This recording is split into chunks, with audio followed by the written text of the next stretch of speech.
Mark, you have been covering the Bay throughout Klay Thompson's entire career here. Where does Golden State go from here now that this duo has been broken up that we kind of thought we'd see forever? Well, your Bay was in mourning yesterday, still is today. The interesting thing about what Steph said to me is he told him to go play basketball. But is Steph going to enjoy playing basketball with this team going forward? Mike Dunleavy is in a real tough spot. You know, Bob Myers really put him in a tough spot. He didn't hit jackpot last year, and it's not hot for Markkanen. It's not hot for DeRozan. I don't know what they're doing. And Brian and I are going to Paris, right? We know what it is, Brian. Training camp starts next week. Saturday. Steph, come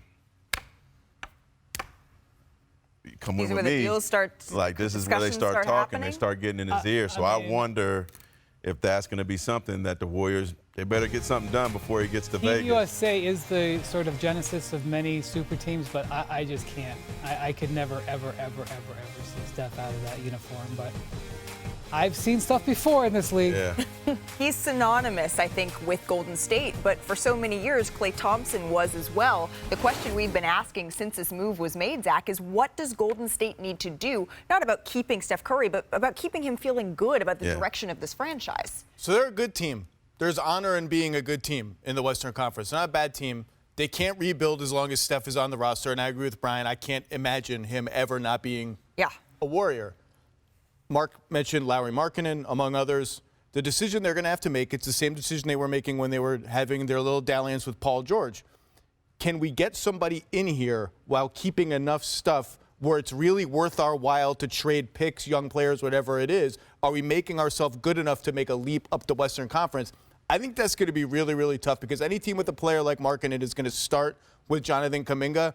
And that's just going to be a tough pill for Golden State to swallow. He's the gem of the two timelines thing, which mostly kind of failed, but he's the gem of it. And they're going to have to ask themselves, is it worth it? Are we making ourselves good enough to challenge all the juggernauts at the top? Well, he's getting better each and every year. Depends on what goes out the door, though. It depends on what goes out the door. That is true, but that's a guy who fought for his starting spot to be able to play more minutes, and I think it sort of paid off that gamble on himself. And so I think they see that, and that's why you said he's a gem. Now, to the most important thing, to use the grid or not the grid, okay? Once Klay took the pictures off the grid, that means Steph is not going to put you on the grid. But it's all good. It's all love because what Steph said mattered the most, whether it's IG stories or not.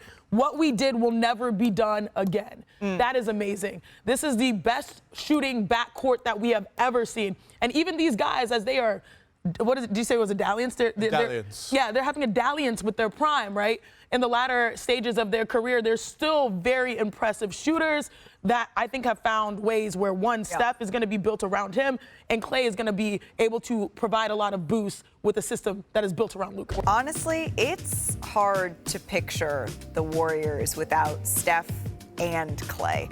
Klay, of course, agreed to a 3-year, $50 million deal to join the Mavericks. That's according to Woj. And then earlier today, Steph Curry reacted for the first time, saying that I'm gonna miss you, Klay. Even though we won't finish the journey together, what we did will never be done again. Couldn't have imagined a better run with you and Draymond Green. It changed the whole Bay Area. It changed the way the game is played, which is absolutely true. Killer Klay at the center of it all. Thank you for everything. Go enjoy playing basketball and doing what you do. Splash Bros for life, my guy.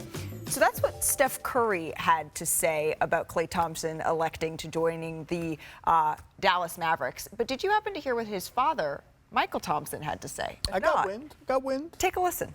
Not feeling too much in a congratulatory mood right now. You know, because, I mean, obviously it's Klay's decision. It's his life. He's a grown man. So I was hoping, as you can assess, I was hoping and praying he'd finish his career with the Lakers.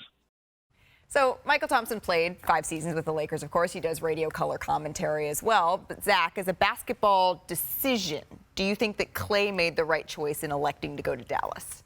That depends on what Klay wants. I think Dallas is closer, clearly having just made the finals, to playing championship-level basketball than the Lakers are.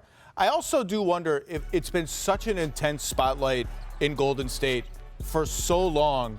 Some of the drama there self-created by Draymond Green's, suspensions and all that, but just the attention on that team becoming a supernova global phenomenon.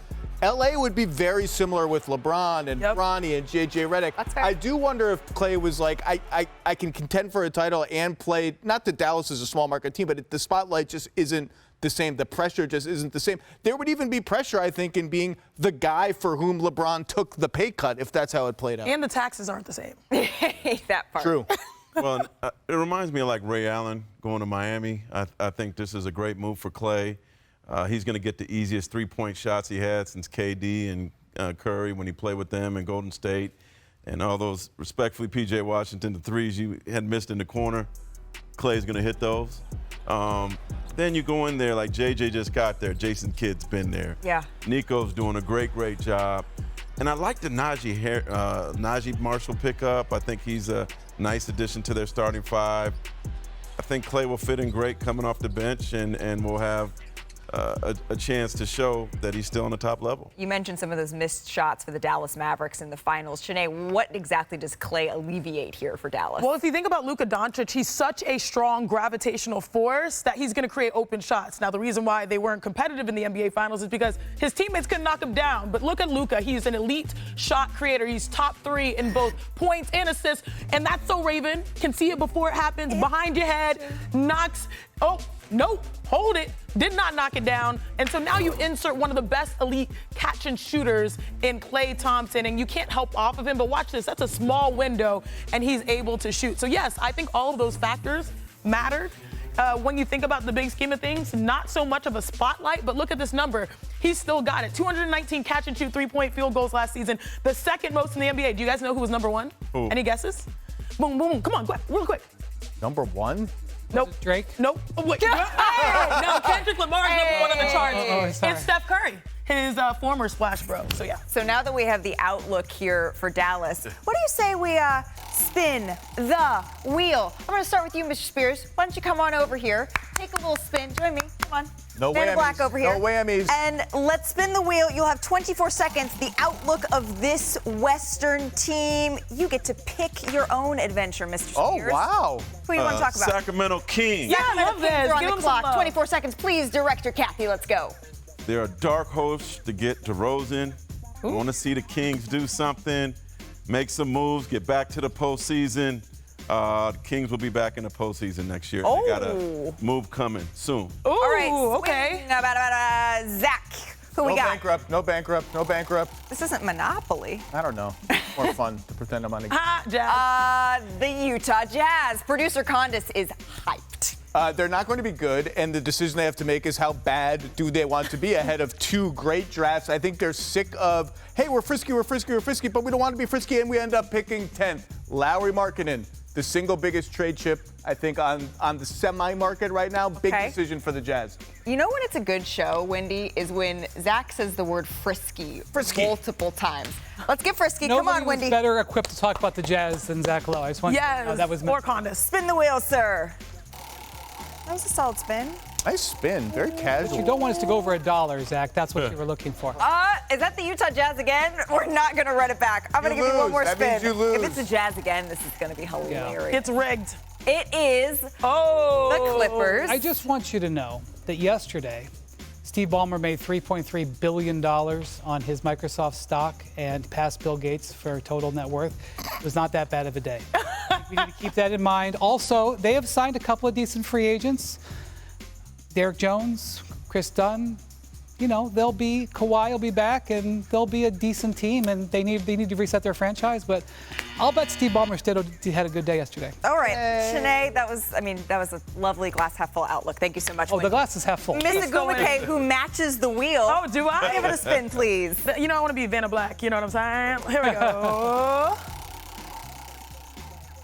Ooh, is it the Pels? Yes, ma'am. I'm very excited about this because I do think the way that they ended the postseason, first of all, was the best thing ever because Zion Williamson finally delivered. He showed up in his best self. He was able to play great level basketball, but getting DeJounte Murray, now that is spicy. To me, to see who is actually going to be one of the best running mates for the foreseeable future for this generational talent, I'm not mad at what's happened down south in the Bayou, okay? Did I hit it? Oh, yes. Yeah, I was waiting for the buzzer beater. You hit it. All right, one more for the group. Shall we? Spin it. It's going to land on the Jazz again. Oh! the Los Angeles Lakers. Finally.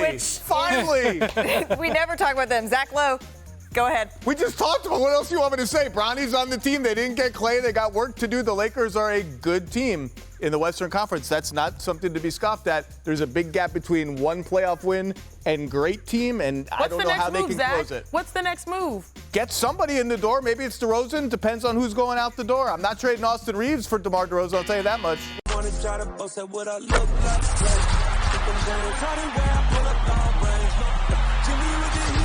fire. The CDA over here,